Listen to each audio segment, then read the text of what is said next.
We are into it, and look how gorgeous this looks already. You can see this huge environment, and this map is not small. This is only just a part of it, and you know, that looked fairly big already.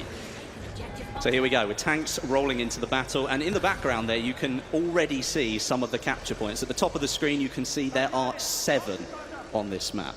So actually, in case people are new to Battlefield as a whole, maybe they haven't played the previous iterations and they're just watching to see what's going on here, we'll jump into the content soon enough.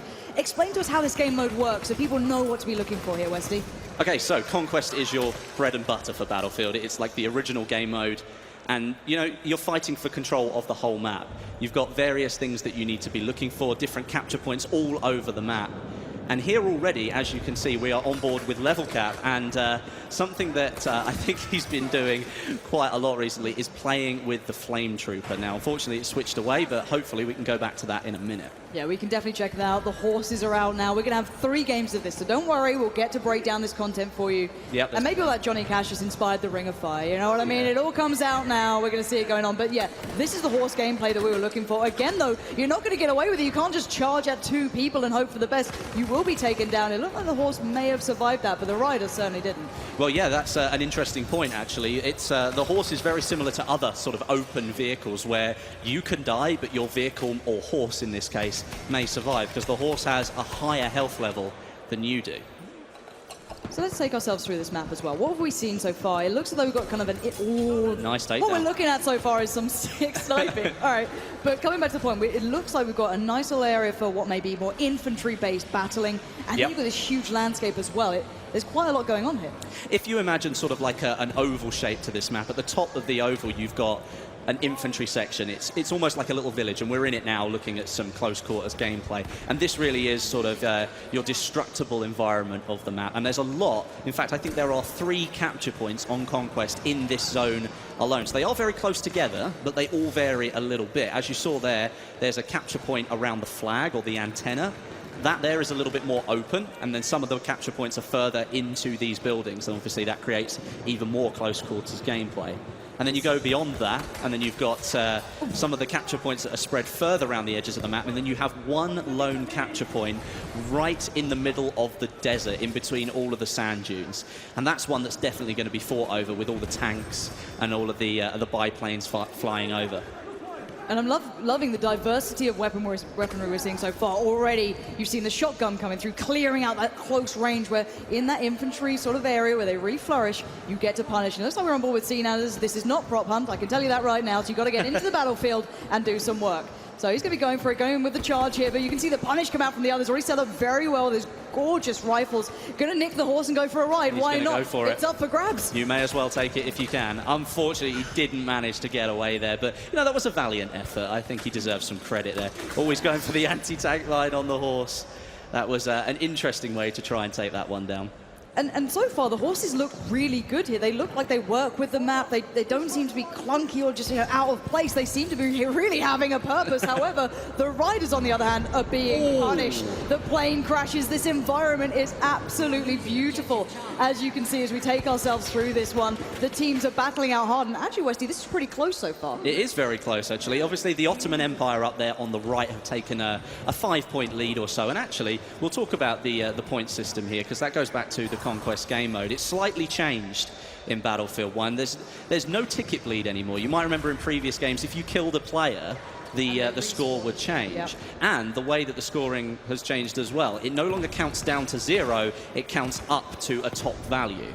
And to remove the ticket bleed puts further emphasis on all of those capture points. You have to capture the flags in order to gain points for your team. And I think that's such an intrinsic thing with Battlefield, though. You play for the team, you play for the objective. You can't just win on your own. You have to be as one, and focusing on taking those points down is part of the plan, and taking yourself towards the caps here. And actually, let's talk through that there, because we saw the bayonet charge coming out. Now, I know some people know this, some don't. Again, you know, new viewers coming through. may not realize that maybe that's not always the best idea to take yourself further into it, because maybe sprinting works out better. Can you take us through a little bit of that mechanics? I know you know about it. Yes, I do. So the bayonet charge mechanic, obviously it's intended to take down a player. You charge straight into them with a very sharp object. The pointy end. But it can be used in another way. And a lot of people have started using it to very quickly get themselves out of a sticky situation. Maybe they're caught in a crossfire, they don't want to be there, or there's a player in front of them, they're not ready to go. They turn around and they bayonet charge out of the way because you sprint so much faster. However, though, after that sprint, you can only walk, because obviously you've just gone for a fairly serious sprint. And you can't sprint normally after that point, and that can sometimes leave you very vulnerable. Well, we're going to be seeing that up-close action here. The melee comes out, an absolute takedown comes in. That was lovely to watch. However, the tanks are doing the major work. I think that's actually X Factor in one of those, driving around, doing everything they can. But there are counters to this. Now, maybe new players, so they're going, well, how do you deal with a tank? You know, I'm just a man, but there are ways to get around this, isn't there? 100%. I mean, there are specific classes that are actually built to deal with that. And in this game, you're looking at the Assault. And something that you might notice that you might not have seen before in previous trailers or gameplay from the alpha is that the Assault players now have access to explosives. A bit like what you might call C4, but obviously a World War I version of that. So it's more like a dynamite stick. And that's something that you're likely going to see in the gameplay today. Very up close and personal, though. You have to get close to the tank to be able to get near enough to throw the dynamite. It doesn't stick like modern explosives do, so you have to be very close and sort of catch the tank unawares. Yeah, and Stone Mountain trying to hold on here. The rest of his team was almost wiped at that point. His squad was in dire straits, so he's going to try and do what he can on the objective almost here, near that train station. Try and keep this one under wraps. You're going to see, actually, at the moment, it's the British Empire taking a strong lead, at least for now. The tickets don't reflect that just yet. And, oh, here we go. The train has been deployed. The hype train's about to come into the station here, Westy. Yes, this is actually a really interesting bit, because even though it's a behemoth, and yes, it's designed to change the game, it really depends on how you use it. If you don't use it correctly, then you could actually leave yourself more vulnerable. It could go very quickly indeed, and then you've lost your chance to sort of change the tide of the battle. And let's go down that route, actually, because we're going to see it in action very, very soon.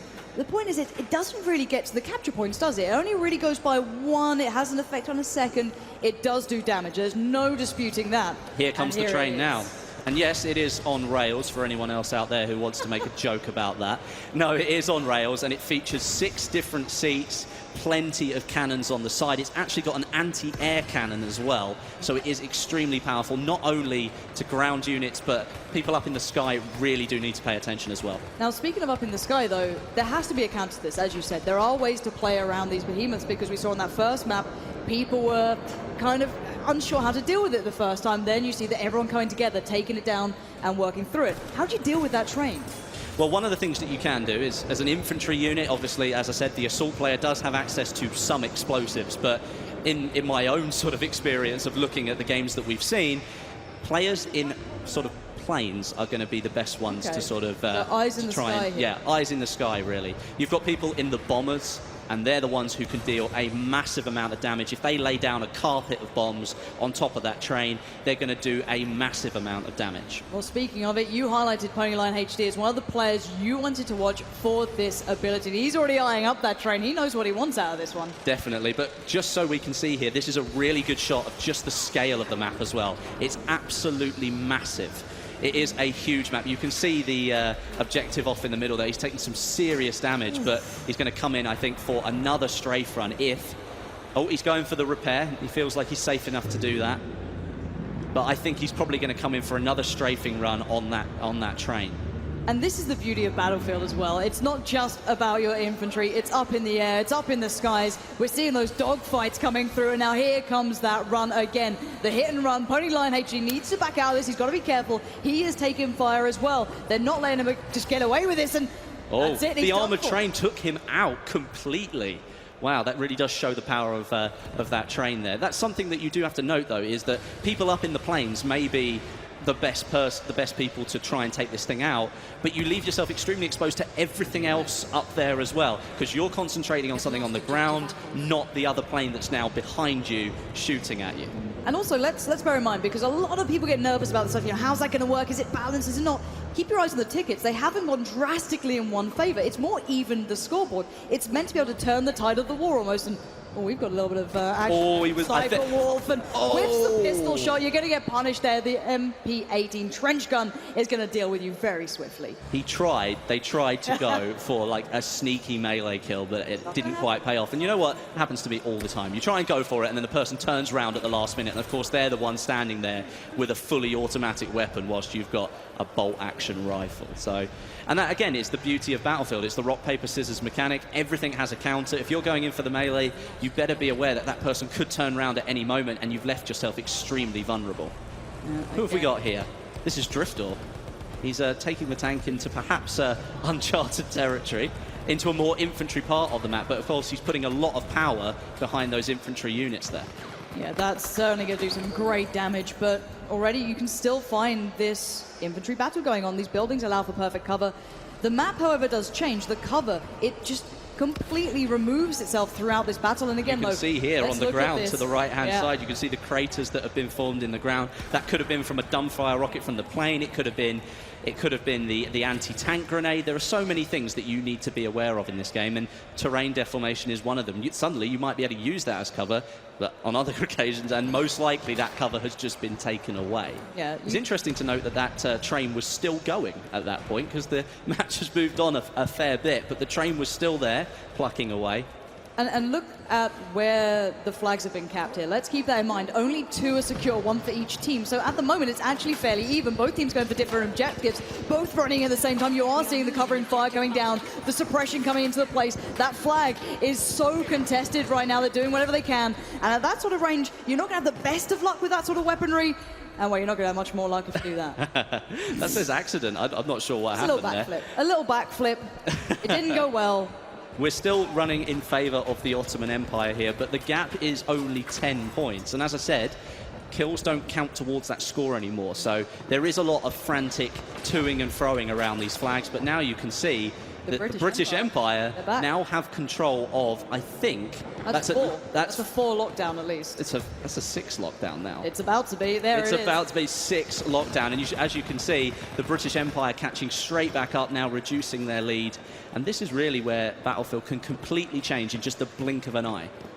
And at the moment, the Ottoman Empire only clinging on to 1 point. That is not what you're going to be seeing. And actually, let's talk a little bit about this sniper rifle as well. Let's talk about what we're seeing here, because you see people talking about zeroing, which you didn't necessarily see in that one, but bullet drop's a thing in this. It's not just your out of the box kind of easy shooter. This is tough work. Yeah, you've got the bullets that you fire do actually travel across the map. They take time to reach the enemy that you're firing at. You've got bullet drop and bullet drag as well. For people who don't know what bullet drag is, that's where... Oh, look at that for a roadkill. That was fantastic.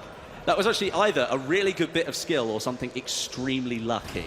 Either way, it was a cool bit of footage. Look, no luck, just skill, 1 shot, 1 kill. All right, that's what I cling to, and I will always stick to that, Don't be a naysayer, or I'll have to bring out the horse puns, okay? But we are seeing still this back and forth going on. At the moment, the British Empire have turned it round towards more of their favor. However, the clock is running out here. We're down to 1 minute, actually under that. These are the final closing moments. If the Ottoman Empire doesn't come back into this, they could be done for. Well, looking at it now, I'd find it extremely unlikely if the Ottoman Empire really managed to pull anything back at this stage. Only 45 seconds to go. They have taken back a couple of points, but they appear to be losing them just as quickly as they're taking them. Perhaps the players on the map, their distribution isn't great at the end of the round. Maybe they're just frantically trying to capture whatever they can. And that's part of Battlefield. It forces you to change what you're doing. Suddenly you've got to focus on something different. I mean, there are 64 players playing here, so there's always something different that's going to happen. All right. And Azel, what have you got here? He's capturing, at least. Yeah, he is. He's actually doing some damage. He's trying to take out the, trying to take out one of the planes, but we are coming very close to the end of the round now. Just 10 seconds to go, and that's a nice way to finish the round. I think a good overview of the map and our first round of Battlefield 1 on the desert. There it is, ladies and gents. What a way to close out. A brilliant first impression here of this gameplay on this new environment that we hadn't really seen tested out yet. Do you know what? That was an extremely high score considering the time of the round. It really was. You know, that was a really good score for them to go for. Shall we recap what we've just seen? Let's take it down because we saw a lot, and as said, there is a couple more rounds coming. That's not it. We have more. We're not going to treat you like that. Let's all go on through because we got to see the train coming into play. We've seen the aerial side of things. We've seen this new map, the environment. What really stood out to you out of all of that? I think when you mentioned the train, I think what stood out for me is it is a behemoth and it's supposed to change the tide of the battle, but it was gone and very quickly. We didn't see it a huge amount. It maybe sort of more played like a stealthy role. Maybe it was just taking out tanks and other things. We didn't see a massive battle going on around it. Yeah. And it can sometimes be a little bit of a honeypot where everyone sort of just goes for it. But in that case, either they were just sort of playing the stealthy role and sort of keeping themselves and taking out who they needed to. But we didn't see a huge amount of it. And actually, something that we didn't see at all was the sandstorm, and I'm looking forward to seeing that soon. Did you just say sandstorm around Twitch chat or any other service? Because you're about to get some Darude spam, let's be very honest. I think here. we are. If it does happen, we accept our fate, and we're going to go with it. But yeah, we can actually talk about the sandstorm when it happens, because there's actually a lot of different mechanics around it, because everyone who played that first map that came out through Battlefield 1 already got to see the changing environments, how the vision changed, how even sniper mechanics changed, how you wouldn't be able to see that little glistening light in the distance because of certain aspects of weather. So again, so many small pieces changed in this game. Who knows what we're going to see with that sandstorm? It's more dynamic than I think Battlefield's ever been before. And we were talking about the destruction, you've got the weather in there, all those different weapons that can do so many different things. And, you know, that's really, really quite exciting. Well, speaking of quite exciting, I said it wasn't over yet. We've got just a little more time to watch a little bit more Battlefield. We've got another round coming up right about now. So, guys, you're not going anywhere. You're going to be watching this one again, see what we've got coming out here. Will they be able to counter the train so readily, or will it have more of an impact? We're going to find out any second. The teams are getting themselves ready and locked into place. What are you going to be looking out for this time? I think I'd like to see maybe a little bit more action around some of the bolt-action rifles, because I think in this map specifically, because it's so large, you really can take advantage of those sniper rifles in the right situation. Now, anyone who knows me knows I am a ridiculous fan of things like bolt-action rifles, anything along those aspects. I love seeing that sort of gameplay, because I'm more an infantry person. You know, everyone in Battlefield seems to have their own type of how I like to play it. For me, I'm all about that life. And seeing already how they're kind of working in that nice little element that's just below that plane right there is so mounted, just taking the scenic route over the top. It just excites me incredibly. There's so many ways to play this game, and at the moment we're going to find out exactly how these guys approach it. Already, though, G&A going to their, you know, different sides. So the Ottoman Empire finds one, and the British Empire finds the other. But it's all about those middle points. How do they approach it? How do they get themselves into it? How do they cap those flags? Yeah, and I mean, like, looking at what we've got going on up in the sky, you might think that they don't really get themselves in the battle. But if they're going for a strafing run on some of those objectives that are in the town there, maybe they get some destruction going on, they destroy a house, that gets rid of the cover. Maybe that sort of makes an inroad for their own team. So sometimes it might look like they're not doing much up there to help the people on the ground, but invariably they're doing some sort of damage that will have an effect on you at some point. It looks like we're all running in to the infantry area here and definitely taking good advantage of it, because from what we're looking at, it is a very well-designed section of the map, and looking at it, it is rather beautiful, isn't it? Yeah, I absolutely love this. They're all going in for C. That's the point at the moment.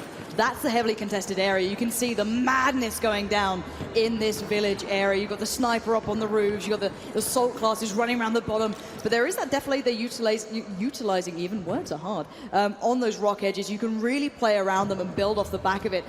And really, the terrain allows you so many more options. You don't want to be, you know, highlighting yourself over the skylines. You want to be running just in front of the defilade almost. This changes so many aspects here, but let's see how these initial kind of back and forths have gone down. Oh, we were just about... Oh, we've seen there. Have we got a flamethrower? I think we might have a flamethrower there. We've got to find who's that on, hopefully. We need to try and get some footage of that. Especially, not only the flamethrower, but we do have the sentry, which is the walking tank, as it's the dad's strength. And we've got the tank hunter as well, which actually is on a point of the map that we haven't seen a huge amount of. The tank hunter on Sinai Desert is it's hidden away right in the middle of the desert underneath some cover, and you can pick up the anti-tank rifle there. You do have to go a long way to get it. So it is a commitment. Yeah, definitely a commitment. But you might, with an anti-tank rifle, it's almost a big, massive sniper rifle with armor-piercing rounds in it. You're going to be firing from perhaps a much further distance. So maybe you can use some of that cover that's out there, those big sand dunes, to really sort of disguise the fact that you're running around with an anti-tank rifle. You know, if any of these players have their heads off, you're going to make them all go and look for that now. I hope you're happy with yourself. You've encouraged these guys to go wander into the desert. They're going to be in trouble. Hopefully no sandstorm happens. But back into the action, that is going to be an incredible factor if it comes in. That's actually one of the classes I've not seen yet, so I'm looking forward to that. Yeah, and I think like from what we have seen of it, it's only been very brief. I mean, I did get a small chance to have a look at it, and it is a rather dauntingly sized rifle. And it can only be fired in prone. Everything. How you use it, and you have to prone with it, right? You can only use it in prone or if you prop it up against cover. You can't just be running with this thing and then fire it. It's got so much recoil to it that DICE have designed it so you can only fire it essentially with the bipod deployed. And that's the thing that most people wanted to see is how do they kind of balance into this game? How do they work around that? And oh my word, that horse was ambitious trying to take on a tank. Surely that's not going to go well, and it didn't in the end. The tank's still rolling. He's still happy chugging along. I don't think he even realized what happened then. No, I mean, in many respects, like that, the horse is what it maybe tried to do there. It was something that I was talking to one of the developers about, is that the horses have like I don't like calling it feelings because it's a video game, but horses do have certain tendencies, and they are in the middle of a war, and they are sort of maybe a little bit jumpy, and they can actually sort of jump over cover if you approach it. So let's say you may be coming up to a small wall or barbed wire or something like that. As long as it's not too tall, the horse will actually attempt to jump over it for you. And one thing I'll say, actually, and I'm a big fan of this, is how good it looks when they do this. And we actually can come to a moment here that we're seeing is this kind of mantling almost, but this really quite high mantling. They're pulling themselves over this, and it comes back to this again, though. The animation looks so smooth when they do this in Battlefield 1. It feels like they're actually working with the environment rather than working around it. It doesn't feel like the environment is against you. Which is maybe something that a lot of people thought some of the older titles, where you walk up to a wall that's taller than you and you think, oh, I can get over that. And you couldn't. You just run up to it and sort stand of there walk backwards and forwards, and then somebody shoots you in the back because you're not paying attention. But now in Battlefield 1, you can vault right up over that, pull yourself up and over. Obviously, you do slow down, but you will get over that cover, and that creates like a new layer of gameplay. Suddenly, that solid wall in front of you is no longer the cover that you thought it was. And look at this beautiful gameplay. That's actually Anderzel coming out with this, so really nice work with that assault class. Just running around, he's got a great opportunity. Drunks gets absolutely wrecked, and I love seeing that. Nice try, Drunks. I see why you're not in Fnatic anymore. Yeah, he is the ex-professional. He's no longer a professional. That's actually quite harsh. Never mind. Hey, I'm allowed to do that, all right. You know, you got to abuse him a little bit.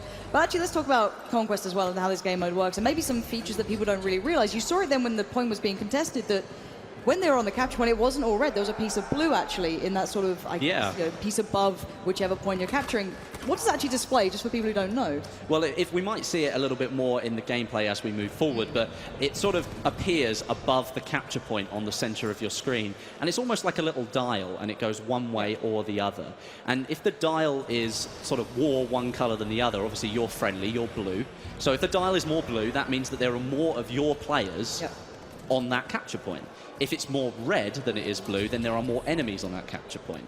So as you can see here, we're on the antenna point, and you can see there was a lot more red on that line than there was blue, which means he's not going to take that capture point on his own, and he will simply have to fight off the people that are on it before he can start to take it. And he's looking for high ground, it seems. I don't think he's got what he wanted here, so he's going to have to take the man-to-man fight, which may not be ideal at this point. He's already got a bit of a challenge coming from the other side. Going to try and find another route. This is the environment we're talking about. You're not locked into one approach. You find your own way through these maps, and he's going to take himself as best he can around this map and find a better way to approach it. Again, still not in the perfect position for this sort of weaponry. He's got that scope on top. It doesn't really work in these close range elements, and you're going to find out exactly what.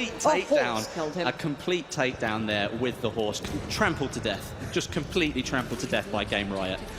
So let's check in on the tickets as well here, because so far we're seeing 74 to 60, a fairly even game. 7 minutes. Excuse me, not 70. 7 minutes left overall. That'll be a little bit longer. So this has been a very close affair. It seems that the spawns coming in, the way these teams are playing this out, has been very even, but. Oh, what did we see there? What did we see there? And as you can see on the screen, here comes the armored training. And something interesting that you'll notice, the flamethrower. We can see it for the first time. As you can see on the screen, you'll notice that it's a little bit darker than perhaps a normal person's view. That's because the Flame Trooper, the elite class, has a permanent gas mask on. And that sort of fits the role because it is a flamethrower, so perhaps you might want to protect yourself from that heat. But at the same time, it means that they can't be damaged from gas grenades. It's kind of like a little balancing feature. One thing you have to remember with the Flame Trooper, though, is it's really only effective in close quarters. Yeah. That flamethrower isn't going to reach very far. You did see there, he was taking a lot of damage from the soldier. It was a little bit further away from him. That was an extremely brutal takedown. That was rather epic thing to see. And as mentioned, the train is on its way in. On the right-hand side of the screen by the score there, you can see the train's health up at the top. You might notice that steadily decrease as the train moves further into the map. It starts to attract a little bit more attention. Oh, it's interesting. It's at the train station right now, perhaps where it should be. It's found its place in life.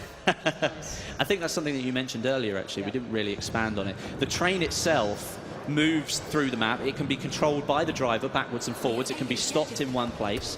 And it does have effect on a couple of the flags. This one here, the actual train station, and there's a couple of flags either side, I think one either side, that it can have an effect on. So if you've got a good route going backwards and forwards, the behemoth there can sort of take back maybe 3 flags in one stint, which could be extremely helpful. It really can be, and it does, as you said previously, provide more than just that, though. It doesn't just play that capping role, it is the damage it provides. It draws people in. I don't know what it is about it. It's like a black hole. Everyone just kind of piles towards it, which may be good for them or not, we'll find out. But already, the points are becoming more even. It is serving its purpose, and I know a lot of people were nervous about its in playtest. How is it going to work? Does it, how's it going to go down? Actually, so far in this playtest, at least, what we're seeing from these guys, it is actually turning it around. When you have that big deficit on your side, you can pull back in, and oh, that's absolutely brutal. That was a takedown and a half. He didn't expect it because he turned around to see the bayonet going straight through his chest. That was a rather interesting, just a good overlook here, actually, of the map, so you can see the scale of it. It is absolutely massive. Really love that spawn-in animation, though. You swoop down onto the map. It's really cool. Right. And even here you can see the scale. Look how far away from all the objectives he is. He's got quite a lot of running to do before he'll reach some of those objectives out there. And it's so deadly just walking across that really open environment. You will get punished if you do. You've got to find ways to find cover or maybe utilize those horses. As Lars kind of brought into the conversation, they do have some fair speed on them. Those things aren't slow. They can surely pull yourself into the battle, so maybe look at those to pull yourself in towards maybe a more infantry style or sit back with the sniper. 100%. I mean, the train here, actually, is going down rather quick. We haven't seen a huge amount of gameplay of it, which is a little bit unfortunate because, again, it's gone down very quickly. But what you can see is the British Empire have got control of about 4 of these flags, which is sort of put them behind a little bit because the Ottoman Empire came back into the lead there, but it's almost neck and neck. Oh no. 100 points each. That was a rather epic little crash right there. He can pretend he meant it by going to the B point. That's it. It would just be like, that was tactical, actually, guys. He was Do just not parking worry. it. He was just parking it. And actually, the thing we were saying was that open terrain you had to traverse being such an issue. Actually, now that the train's been dealt with, you can see the plumes of smoke covering the battlefield. You can use that as cover. Yeah, suddenly that becomes like a barrier to the desert that's out there. There's like a strip of this smoke that's going along, and although it doesn't look like a good amount of cover, if there are enemies on the desert side of it, further out to the left-hand side of the screen there, they're not going to see you on the other side of that train, which is an interesting thing to think about, especially because the train station itself, you can see there, has got quite a lot of the original parts of it destroyed. So, although it's not exactly the same location. What is that in the distance? Is this what I think I'm seeing? That looks like a sandstorm. That looks terrifying. The train is scary, okay? As a gamer, that scares the life out of me. But oh my word, this is enveloping the whole map. It's just rolling in from the distance. Players are going to have to pull themselves into closer range here. Surely they can't play in this. Because look, you can start to see the effect already. With 3 minutes of the game to go, with the score being tied, how is this going to play out? It could be really, really interesting. Yeah, this changes the whole aspect of the game. This is the beauty of Battlefield to me, that you just get to see this incredible environment change in the blink of an eye. Now, speaking of blink of an eye, you're going to be blinking for a while. You can barely see in front of your own hand. That's incredible. This is going to be much better to be playing in this close range. You might have to switch away from those snipers, play towards more the assault or something else, because that is impossible almost to see, and the spam's coming out. All right, the memes is, thank you for the memes. But you can see the effect it's having. Definitely. I mean, one thing that the sandstorm does do is as you said, it brings the gameplay in a little bit. But in this infantry-only area, it's put sort of like a grayscale over certain parts of it, but you'll see it's still very much visible. So perhaps we'll see a lot more gameplay in this infantry section simply because the sandstorm was rolled in. And you know that going out into the desert at the moment, not being able to see 20 feet in front of you is probably a very bad idea. It's not what you want to be doing. And looking at how the teams are currently positioned, the British Empire is actually kind of stuck out towards the desert side, whereas on the other side of things, the Ottoman Empire has a little bit of control, or at least trying to contest the control towards the more infantry. Oh, that was a 6-shot-and-a-half. Stoney coming in with the goods. Now, he's actually the captain of one of these two teams. He is. He is the captain, and he is one of the best battlefield snipers out there. You'll probably see a few more shots from him pulled off all over the place. But actually, looking at the score, the sandstorm is still there. The score is tied pretty much at 128 each, 127, 128, with only a minute to go. So this literally could come down to the wire. This is Battlefield to me. These sort of battles, when it gets hectic, when it gets absolutely mad in these sort of aspects, now that sandstorm's starting to dissipate a little. You might start being able to see a touch more here, but still, vision blur, trying to find their way through. 55 seconds left, 131 tickets towards the Ottoman Empire against 131 on the other side. This is neck and neck. And look at this, it's 3 caps to 2 at the moment. Actually, no, it's 2-2. This is literally going down to the wire here. It is going right down to the wire. You can see the Ottoman Empire does technically have a little bit more control. Oh no, it's lost it. It's won. Objective C is now moving over to the British Empire. And we could now see with the Ottoman Empire, it's still neck and neck with 30 seconds to go. But at the moment, we're seeing them all stuck on that sea capture point. They brought it back. Now they've got 3 under wraps here for the British Empire, so they're going to start pulling ahead just a touch. 2 are being contested for the Ottoman Empire, so they might fall behind a little bit, but still it's up in the air. The contest is going on. 15 seconds remain. It's back to 137 apiece.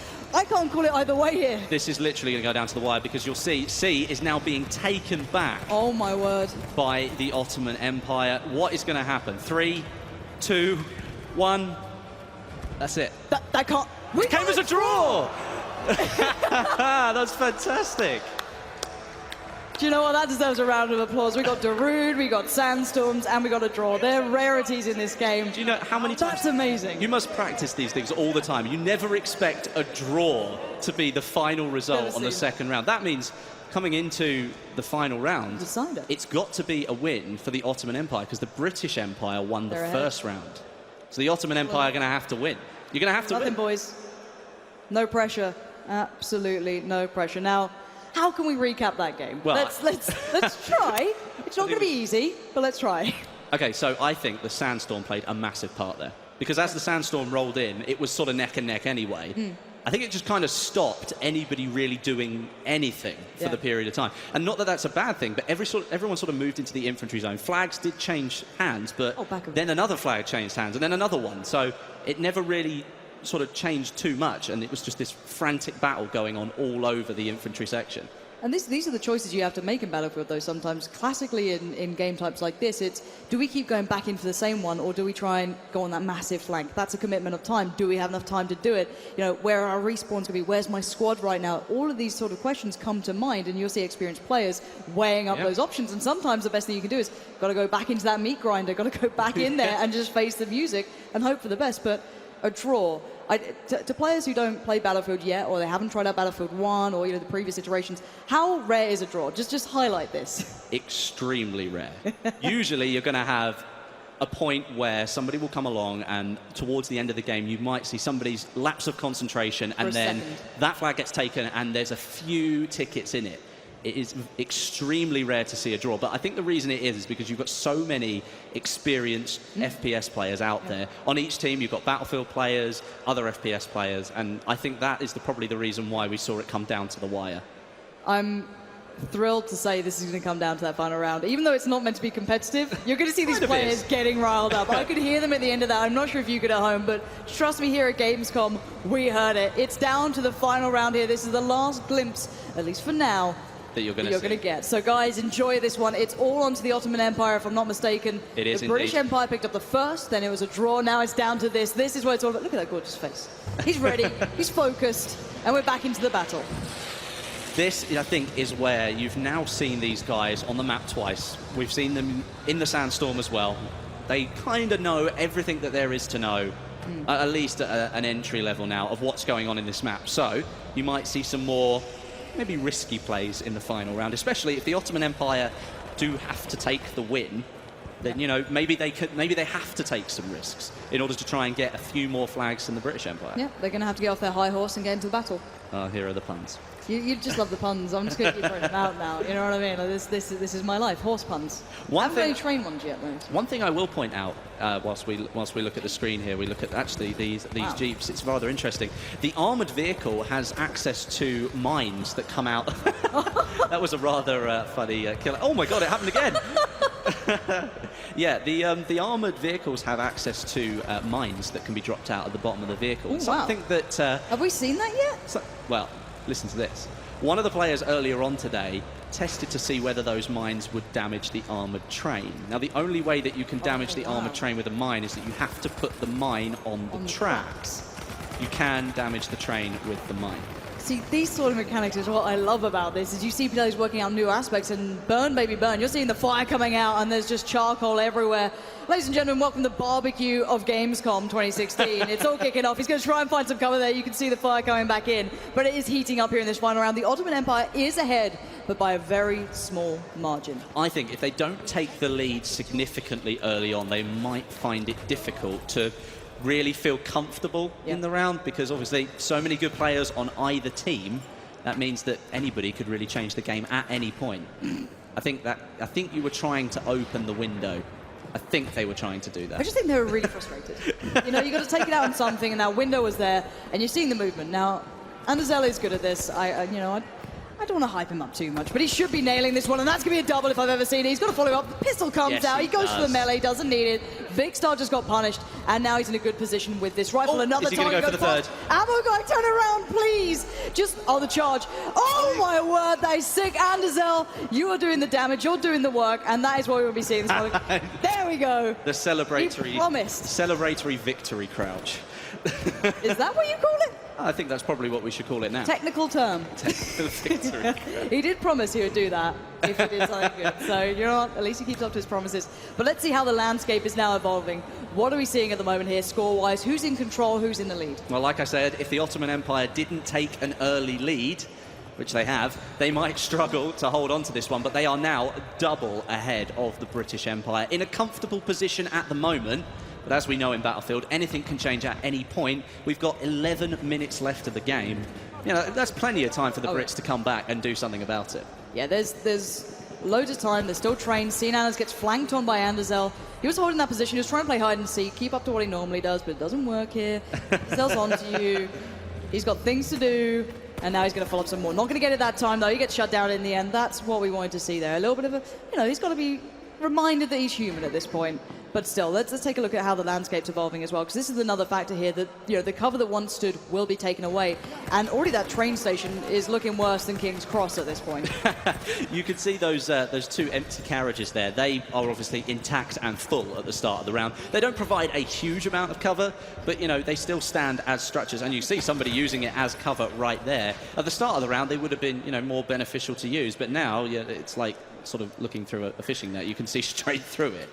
Oh, that horse isn't going to be in a good way. Oh. Lovely covering fire. Let's see if the sniper can do anything. Trying to do the lead here on the sniper with the travel time. But look at the serpentine from the other player. They're going to see those bullets, the tracer fire coming in. They're serpentining like a madman. He was using some of that smoke as cover as well. Not sure he knew that, but the sniper couldn't see through it. He's just a genius. Next level If I run over here, he'll never know. But no, and that's something I think that as you play more of Battlefield, you will start to learn some of these higher level tactics. I mean, I'm not saying Serpentine is a high level tactic, but you know that it's going to make it a lot harder for the sniper with his rifle to hit you, or if you run behind cover, or if you know there's some smoke there and you use that as cover. Well, especially on maps like this, there's things called silhouetting, and it's more classical to maybe even other games, but you do see it in Battlefield on occasion. But here, on this sort of environment, you're going to see that very arid terrain in the background. If you silhouette over the top, if your player, the complete body, shows up against this blue sky, you're going to be a very easy target. You've got to run against those defilades, you've got to use the terrain to your advantage, and you're going to be seeing these guys trying to make a mad dash towards that sea point, try and get back over there, but there is no rest for the wicked. There is not. I mean, we're seeing a lot of action on this map around the infantry zone, and something that we haven't seen, and I don't know, maybe this is just the people that are playing, but we haven't seen a huge amount of footage of the middle of the desert objective, the E point. And that's something that maybe we could get a good look of later. I'm not 100% sure. It would be nice to look at that, just so that you guys at home can have a good overview of the whole map. Yeah, and actually, just in Here case, we go. There it As is. if by magic, you know. Little oasis out there. It's... So this is right in the middle of the desert. It's about 500 meters from the other objective. So it's a long way to go. And if you look at all the cover that you've got there, all of those sand dunes, that flag there is perfect for a tank battle. That's probably going to be the flag where you've got tanks coming in from one side on the Ottoman Empire, tanks coming in from the British Empire, and they're going to meet at that flag and fight over it for the entire round.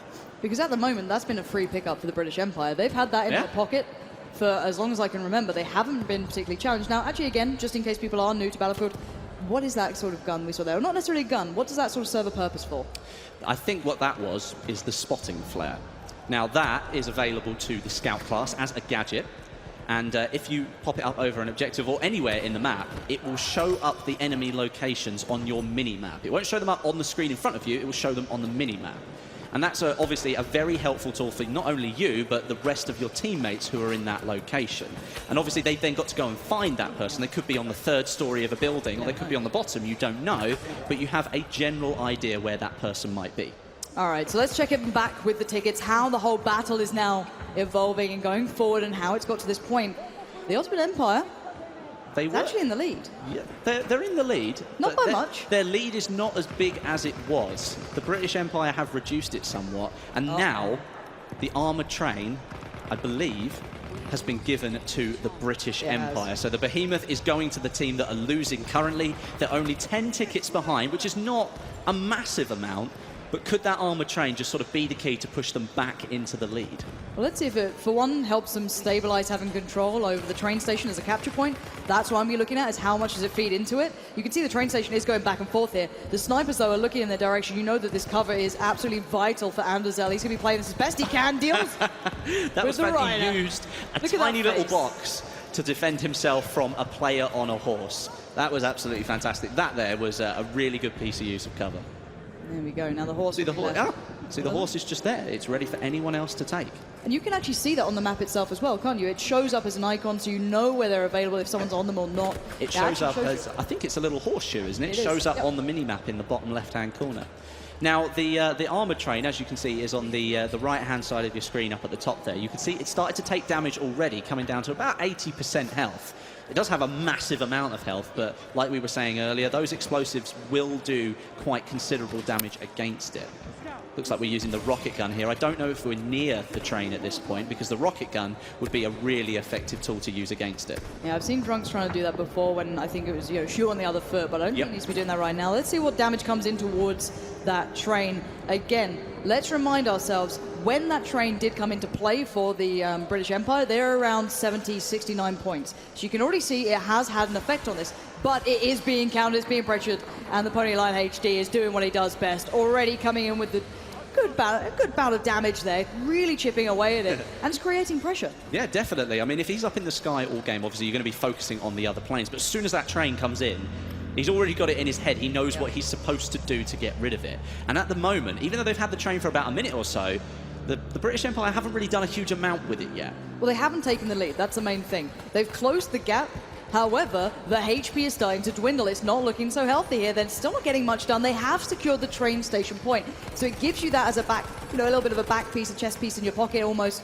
But if they could maybe go and capture the one all the way down there towards the west, the very deep west, that would be brilliant for them. Maybe follow up towards F. They have options available, but still 9 tickets in the lead here for the Ottoman Empire. They have the advantage, but it looks as though that one is done and done for. The smoke plumes and the train, well, comes off the tracks.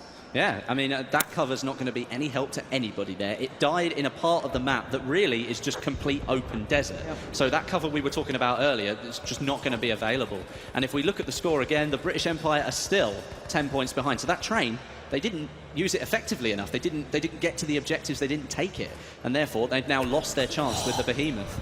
That was so close to being such a good kill. That was so close. Tag.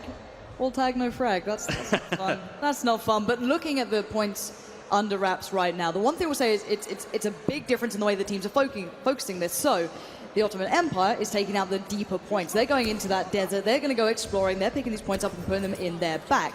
Now, on the other side of things, the British Empire have been kind of going for the skirmish. They want to take the flags in that inner city. Now, they're not as stable to control. They're much easier to contest. Hence, well, at the moment, we're actually seeing the Ottoman Empire still in the lead. We are still seeing them in the lead, and as we know, if they don't win this round, then, you know, all the spoils do go to the British Empire, having them won the first round and then a draw in the second round.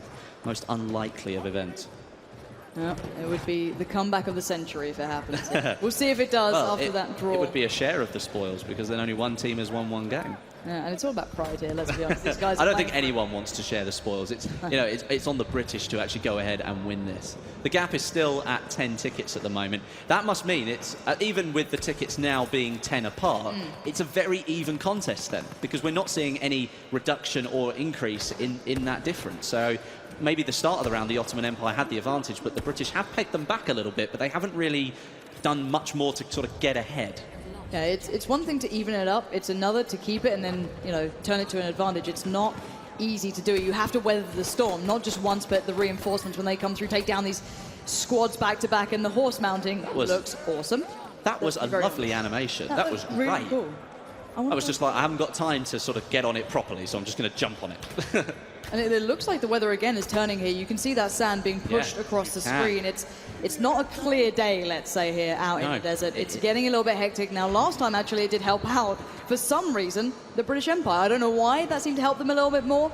Who knows? But already not going to go well there for one of the players. But this is very, very close at this point. I can't see the storm coming in. It just looks as if there's an increased amount of wind, which is kicking up some of that dust, making it a little bit harder to see at longer ranges. But let's take into account what we're seeing right now. Finally, we have the British Empire actually taking more flags than the opponent. They did for a little while. They had 4-3 and a little bit of a contest between the two, and already a little bit of a fly around here. Looking to see what happens. And Drunks, again, going to try and find some sort of work. Suppressing fire going to come through. He knows he's got to kind of pace himself with that sort of firing range, but his teammates are going to do the job for him.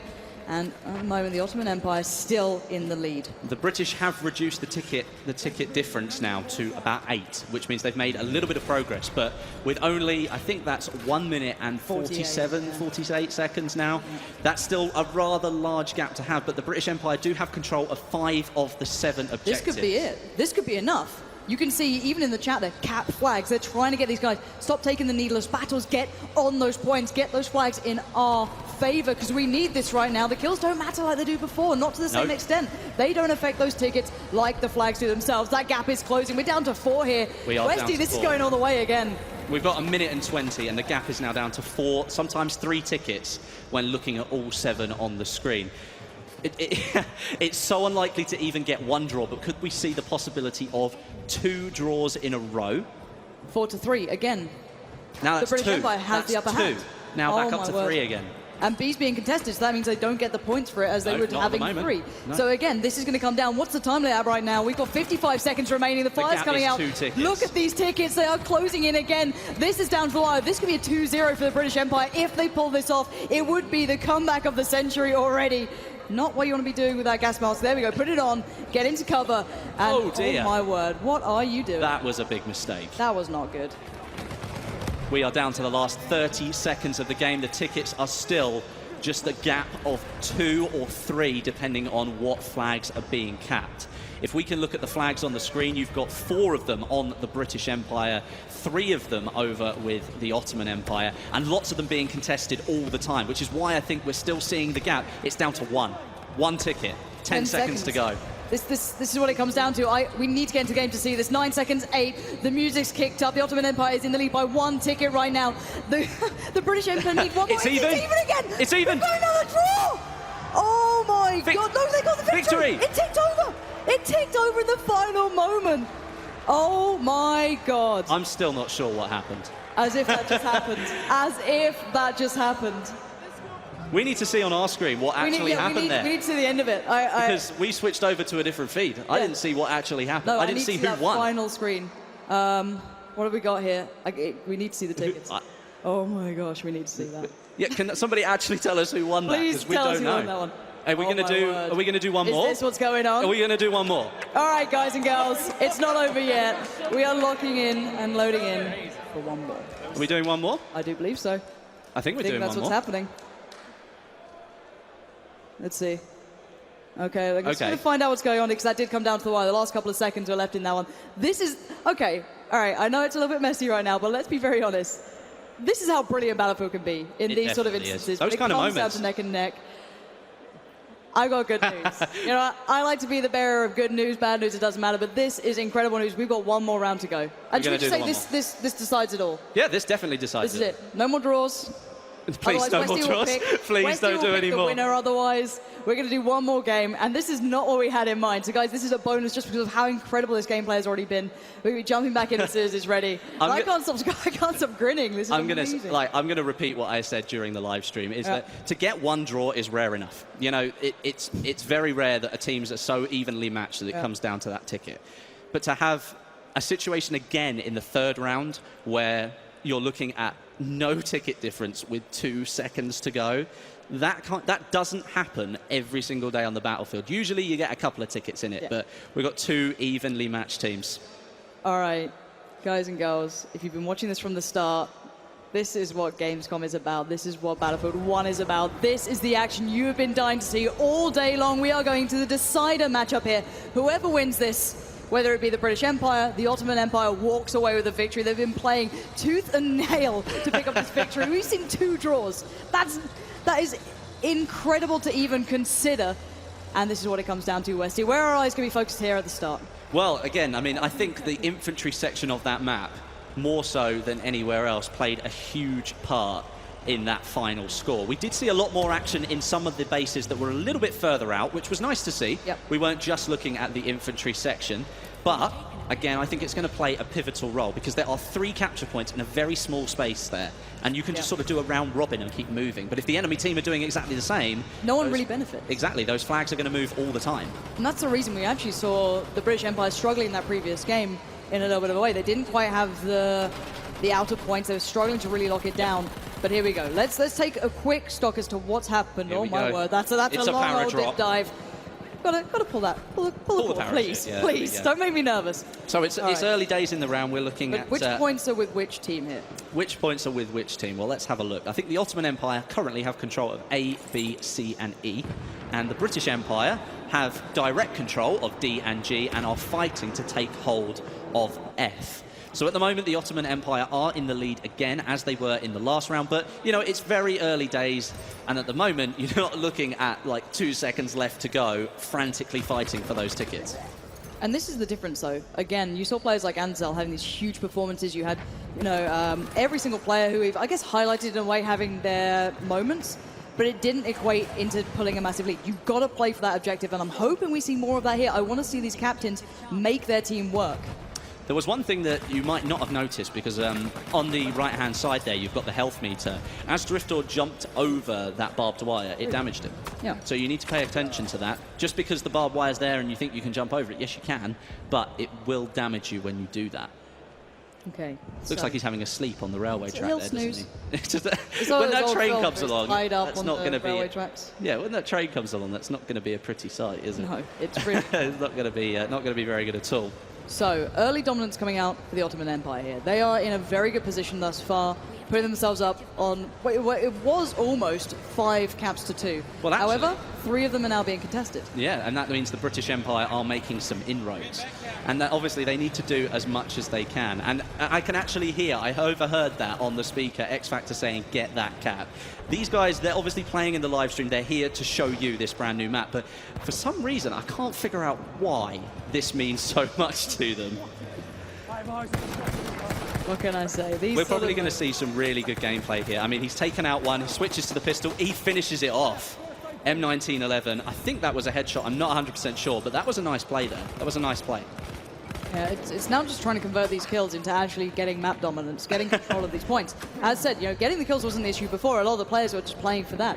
But that's not just Battlefield. No. Battlefield is more than that here. And as we've said a couple of times, and anybody who missed that in the earlier part of the stream, when you kill players in Conquest, that doesn't count towards the ticket bleed anymore. You need to be focusing on those objectives, and it does come down to the wire. It means that at those end of those games, if you are neck and neck, you're going to have a frantic moment trying to make sure that you've got more flags than the enemy team right at the death. Yeah, absolutely. Again, though, you can see the lockout coming in for the Ottoman Empire. They're actually playing very well as a collective. They've stranded the British Empire towards pretty much that western front, almost the very far out reaches of this map, making them have to traverse that terrain that really isn't conducive to these players walking all that way, and it's a long old rotate to get to this capture point. However, they're going to take that challenge on here. X Factor using the good old the good charge mechanic there, and obviously that means he now can't run. In fact, I think it was Stoder that was doing that. I do apologize, but you're using the tactic to get out of the way of the tank, but then that puts him at a disadvantage because he can't move fast enough once he gets towards the building, and unfortunately that led to his death. Yeah, out of the frying pan into the fire, I believe, is a phrase. That's a very good analogy. Yeah, I'd really enjoy it if the flamethrower dude was on the other side. Then the analogy would have been perfect. Not quite the case. Hopefully, someone can just live that dream for me. But we are seeing again Ottoman Empire, their early game so far. I'm talking to them like they're some incredible team, like their early game strats are coming through. No, but they are actually playing better as a collective to get those opening rounds down. They isolated the British Empire pretty far out. Now the tides are turning a little bit. It's still pretty close here. However, the train's going to come out soon to play. That's still a factor here. That's in the back pocket. 10 minutes to go. We're looking at a 20-point gap. We've got some really good players out there on the battlefield. But as we've seen all the time in these last two games, the British Empire have a knack for coming back right at the last minute. Now, if they're going to try and perform a similar tactic here, perhaps it's more advisable that they try and go for the win just a little bit earlier. Maybe they look at that clock a minute before they did last time and go, oh, we haven't got much time. We better make sure we take some of those points. Good view of the the engineer mechanic. And look at this lockout so far. There. Yeah, oh wow, the lockdown is near enough complete. That's a full 5 flags, one being contested, so you can consider it maybe 5.5. Yep. And then 1 flag to the British Empire. And this is how you get those big leads building up. This is when you're going to start seeing that train have to be a counterbalance. They need to get a way back into the map. And one of them will be that train station. Getting that as a capture point will be huge for them. That's a good platform to then push back into the village and start working the way back through. Again, it works hand in hand. Once you get one of those points under your belt, you can build off the back of it. However, that's yet to come in. So look at it again. 74 tickets to merely 38, although all of them are being contested. What is going on with the British Empire? They all gone and taken a break. What's going on? It was a nice takedown there. But did he need to do that? He saw 2 players there and went, do you know what? I'll go for the takedown rather than the kill. Maybe it was a rush of adrenaline, like, you know, you're live on Twitch. You need to impress, so it could have been that. Again, we see a good use of the charge mechanic, getting across the road there. But now, he can't move very quickly inside this building. It's good that he's in cover. You know, that's a good way of using that mechanic. But you do have to be careful. If you decide to leave yourself out in the open, and then that's not going to be a good situation to be in. Again, though, this is what happens once these players get their head around the maps, how they work. Where can I use that bayonet charge? If there's cover I'm going to, that I can maybe, you know, hunker down in for a little bit. Go ahead, that makes perfect sense. But let's dive into the action and see how that's come down, because there's a lot of those points up in the air to start with. Now it's starting to come again, fall into the Ottoman Empire's hands. I don't know how this is happening. This is the most, not one-sided, but this is the most drastic game we've seen so far. The pressure might be just getting to the British Empire. Are you okay down there? I think he might be having a little bit of a problem. He's struggling. It's tough. You can see that the British Empire are trying to make inroads. They do have, well, they did have their hands on 2 objectives, but as you can see, the F objective there is taking some serious heat now from the Ottoman Empire. Whatever it is, they must have a good distribution across the map. They must have a few players here and there that are running between these objectives and helping to keep them under their control. And as you can now see, the armoured train has come in for the British Empire, as we thought it would. I mean, they need it. They definitely need it right now. But, again, they need to make sure they use it effectively. As far as I could tell from that last shot there, at the moment it appears there's only a driver in this train. And already you can see the Ottoman Empire are all over the train. It's taken a little bit of damage, and it's not even come anywhere near the centre of the map yet. Now, I'm wondering who we have in the skies for the other side. For the Ottoman Empire, who is going to be the counter to this? Okay, we got Mr. Dalek JD here coming in with a bomber. Oh, he was in the sky. This could be one of the big issues here. Ponyline HD is the man in the sky. So he is the, I guess, if you want to call it that, a hard counter. He is defeatable, 100%. But he is the hard counter. So again, you're seeing this going back and forth. And now he's got his eyes set on how to take down that train. Look at it, taking an absolute beating. Now 50 tickets in the lead. The Ottoman Empire is stretching their legs. And a good shot of the flamethrower there. That was really good use of the flamethrower. Wow. He knew the player was a little bit too far away. He was taking a bit of damage, so he stepped round the corner, waited for the player to reappear, and came round with the flamethrower and just took him down. That's just smart gameplay already coming The through. train is down to a quarter of its health. And what difference has it made? Let's look at the actual difference. It has given them stability here. That's the only thing you'd say. It really has opted them a chance back in. It opens a window of opportunity, but they have to walk through it, and they've not done that just yet. The train's about to go down. It's done for. There's no two ways about it. What they need is a hard counter to Ponyline HD. Pretty much. I wonder if the developers thought to include that. They need it. Please nerf that one player. One Doing too well. One thing you've got, though, is I think maybe some people have the concern that the behemoths are too powerful. I think single-handedly, Ponyline has proven that that is not the case. If you are skilled at doing something in the game and you can counter something that is powerful, then you've got the opportunity to maybe use the behemoth against the enemy team, think they've got hope, and then it's already gone. Now, this is where things get interesting, though, Westy. This is when, previously, the British Empire did actually have opportunities to turn it around. And they did that before. However, they have not had the same benefit off the back of the behemoth there. They've not had the great time, and you've just missed on the charge. Now you're in a bad position, but dancing around against each other, they finally take them down. But at what cost here? It's an absolute bloodbath going down. Everyone's dead. And at the end of the day, no matter which way the cookie crumbles, the Ottoman Empire is still massively in the lead. This is double the tickets here. They have turned up to play. They saw the challenge, and they've taken it head on, and they've been outplaying the British Empire since the start now. They really have. And do you know what? I do believe that if the behemoth had come along a little bit earlier, not that it does, but if it had come along a little bit earlier, I think the British Empire would have stood a chance. But with 4.5 minutes to go and a gap in the tickets of nearly 60, I don't really see a way that the British can turn this one round. No. Which is a shame. It would need a heroic effort, and it can happen. We're not saying it's impossible. That's the thing. It's always possible at this sort of point. You've just got to completely lock out the opponent. Yep. Again, with that ticket bleed being taken away from being rewarded for killing players and when they respawn. Because that was the factor, is when they actually respawn, the ticket would drop down as well, rather than just the kill itself. So that being removed, it's still got possibilities. You can lock teams down. You can still commit your troops in. You can still put your squad into play. But at this point, they're still pulling it a little closer, but not by much. Not by a huge amount, no, not at all. I mean, the only saving grace I think that could really come to the British Empire's aid, and you should never rely on Mother Nature to provide, but if the sandstorm was to roll in, then, you know, it might provide them a little bit of cover to maybe take back some of these objectives. But with such a large ticket gap, is it really going to make a difference at this late stage? With about 3 minutes left to go, that ticket gap is still very, very big. I'm not even sure they could turn it around at this point. Not unless the Ottoman Empire just stood still. Yeah, that's the thing. Even just contesting points, slowing down the cap, would be huge for, you know, the British Empire. I think they'd start to struggle on that one. Again, for them, though, they've got to fight till the very end. And I think that's Sinai as they go for a nice little charge, just having a little run around the map, look and see what he can find. And I don't think there's anyone really too nearby him. However, you can see already, they know that there's someone there to take this fight.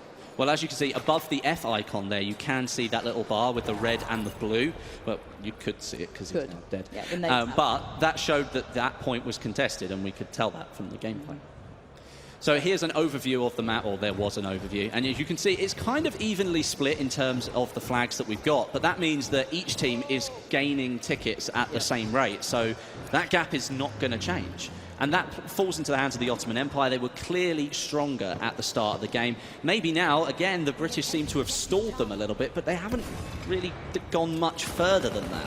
Yeah, it takes more than stalling at this point. However, we're seeing the battle still commencing. No one's giving up on this one. It's still very much up in the air. And you can see Anderzel looking for more opportunities, trying to find a way to work his way back in and taking down some of the buildings around him, trying to cause damage to the structures itself so he can allow his team to make the push towards, you know, possibly getting towards B, opening up avenues of attack. And that looks like where they're going here at this point. A little bit of a fire coming down. And he does actually manage to find Dalek there as well, so still doing great deals of work. Yeah, I mean, we're coming towards the end of the round now, and, you know, it looks like near enough a foregone conclusion that we've got for the Ottoman Empire. And, you know, it has shown off a lot today of the power that players have in Battlefield. It's not all about the equipment that you've got, it's about the person behind the equipment, because it's quite clear that the Ottoman Empire have got some players on their team that really know how to use their equipment. It's fantastic to see. Again, I just can't wait to see more of this already. We're already just getting a glimpse of what's been capable here. And wow, these... ouch. Oh, Dalek JD taking down level cap there. That was a rather brutal takedown, I must say. About a minute to go, the Ottoman Empire pretty much have sealed the deal here. yeah, Points-wise, this one looks done for. Finally, we have the victor after everything.